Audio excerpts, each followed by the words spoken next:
बहन बेचारी के पास तो ये फख्र भी नहीं है। डॉक्टर बनना मेरी जिंदगी का सबसे बड़ा ख्वाब है। इज्जत से ब्याह कर लाया हूँ, की गुंजाइश नहीं है आयमा दीदी।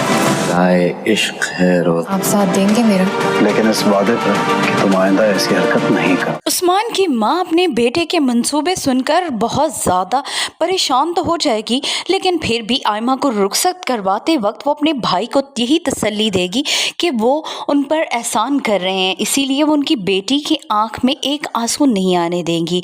मगर घर जाकर आयमा के साथ जिस तरह का सलूक दोनों माँ बेटे करेंगे वो तो किसी से ढकी छुपी बात है ही नहीं।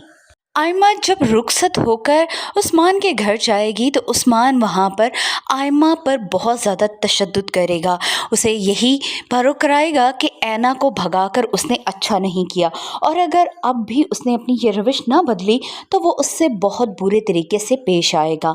आयमा चुपचाप इस बार उसकी सारी ज़्यादतियाँ बर्दाश्त करती रहेगी, लेकिन कब तक? दोनों माँ बेटा आइंदा के मंसूबे बना रहे होंगे, लेकिन आयमा को ये सारी बात पता चल जाएगी, इसीलिए वो अब उस्मान का तशद्दुद और उस्मान की कोई भी नाजायज़ बात मानने को तैयार नहीं होगी। जिस तरह उस्मान ऐना का नाम लेकर उस पर टॉन्ट करेगा, उसे ये जताएगा कि उसने आयमा के साथ शादी करके उस पर बहुत बड़ा एहसान किया है, वरना वो भी ऐना की तरह बेइज्जत होकर रुखसत हो रही होती। मगर आयमा यहाँ पर उसे बता देगी कि वो उसका साथ हरगिज़ नहीं चाहती थी, वो डॉक्टर बनना चाहती थी और ऐसा करके ही रहेगी। उस्मान को उसकी बातें सुनकर गुस्सा तो बहुत आएगा, मगर अभी वो अपने गुस्से पर कंट्रोल रखेगा। उसे आयमा के बाप की जायदाद भी तो हथियानी है।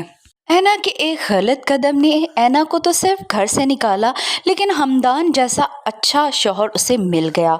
शानज़े की किस्मत बुरी कि हमदान की मोहब्बत उसे हासिल नहीं हो सकेगी, और यहाँ पर ही ऐना और हमदान को एक साथ देखकर वो जान जाएगी कि हमदान ऐना से मोहब्बत करने लगा है, क्योंकि ऐना जिस तरह उनके घर आई थी और रज़ा ने उसे बेइज्जत किया था, उसके बाद हमदान ही था जो उसे लेकर वहाँ से गया था। शानज़े को तो पहले ही इस बात का शक था, लेकिन अब उसका ये शक यकीन में बदल जाएगा जब वो ऐना और हमदान को एक साथ देखेगी। आबिदा बेगम अपनी दोनों बेटियों के लिए सिर्फ आंसू ही बहा सकती हैं। महमूद साहब के सामने हाथ जोड़कर खड़ी भी होंगी तो वो उनको माफ़ करने पर तैयार नहीं होंगे।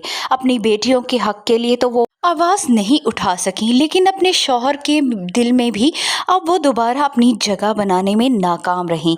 अपने शौहर की हर नाजायज़ बात मानी, ऐना को एक ऐसे शख्स के साथ रुखसत कर दिया जिसे वो जानती ही नहीं थी। हालांकि वो जानती थी कि ऐना रज़ा को पसंद करती है और हमदान वो लड़का नहीं है, फिर भी उन्होंने इस वक्त चुप साध ली और ऐना को हमदान के साथ रुखसत कर दिया। नाज़रीन, आपको क्या लगता है, क्या महमूद साहब अपनी गलती को तस्लीम करेंगे? क्या ऐना दोबारा इस घर में वापस आ सकेगी या नहीं? अपनी राय से ज़रूर आगाह करें।